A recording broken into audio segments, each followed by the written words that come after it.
If a small fire in flat 16 of Grenfell Tower had been contained, all of these other homes would have been spared. 72 people wouldn't have died.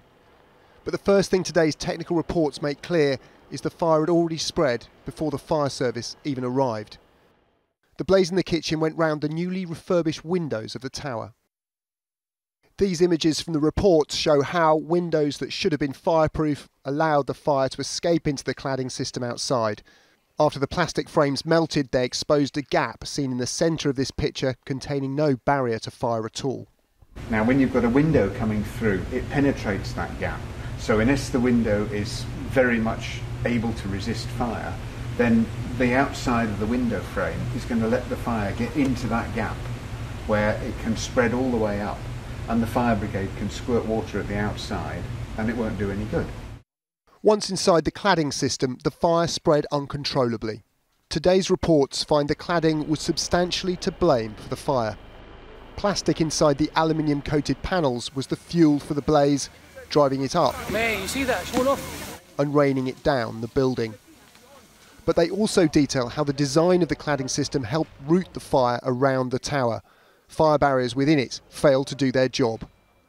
And as the fire spread from the outside, critical systems were failing inside too.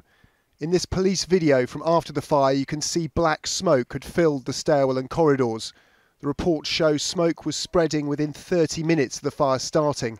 This left people either unable to flee or facing toxic fumes if they did. The reports point clearly to problems with fire doors and fire seals. What you've got to think of with a fire door is it's a system of components that all works hand in hand. If I've got one of those components which is wrong or incorrectly fitted or not maintained properly, that becomes my weakest link. Key firefighting systems such as dry risers also failed. In all, many problems. Whether the design and the construction of buildings and the material being used are appropriate to make sure that we've got the right protection for people who live in those buildings. The monitoring, the enforcement, the day-to-day running of buildings needs to be checked. The inquiry will rightly focus on the failure of the stay put policy, but it would never have been tested if the design, construction and inspection of Grenfell Tower had made it fire safe.